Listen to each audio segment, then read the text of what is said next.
that needs to be changed. Your stance isn't wide enough with a driver. You want to get your... I know, but... You don't like it. No, I just feel like totally... the wider I get, the more off balance I feel. Okay. I mean, I just don't feel like I can get my weight shifted. That makes sense. I would just tweak it a little bit, just maybe an inch on each side, on each foot. My only problem with the narrow stance here, you don't get behind it, is quite where I'd like you. I'd like to see your head move a little more to the right, because in the transition you're going to see your head move forward right there. So now you're in front of the golf. You're in front of where you started. So when you get in front of where you started, you're going to have to back up to hit it. A lot of times, that's why you hit those low shots. You need to create more side bend and tilt in your downswing, or you want to get behind it a little bit more. You understand what I mean? Mm-hmm. So one of your exercises at home is you just take a club, place it right in between your feet, directly in between your feet, and then cross your hands over your shoulders.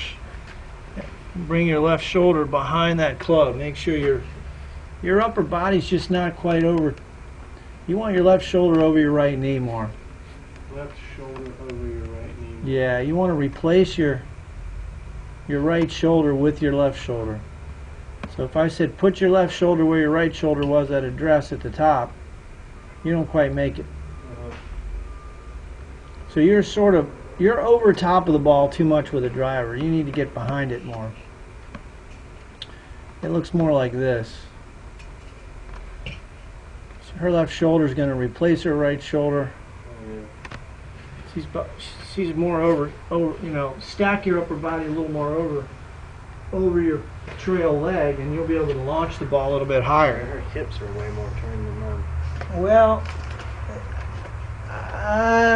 unless I use 3D technology where I put sensors on your hips, we really wouldn't be able to know. But it certainly would help you to feel like you're getting your upper body a little more behind the ball. But yeah, she might be rotating her hips a little more for sure there. But that's something to work on. I wouldn't think about it like if you were going to go out and play, that's not something I would do. No. It's not something I would even consider thinking about. It's something that in your training, motion training, that you're working on. It's just a subtlety. So my only concern is just getting a little bit in front of it with the driver. Your head gets a little in front of where it starts. You do save it right here. You back up right in time. But it's just a subtle move there. Your club face is in good position. You're very solid from the waist down, which is good. There's no stability issues. There's no lateral shift, which is good. It's all good.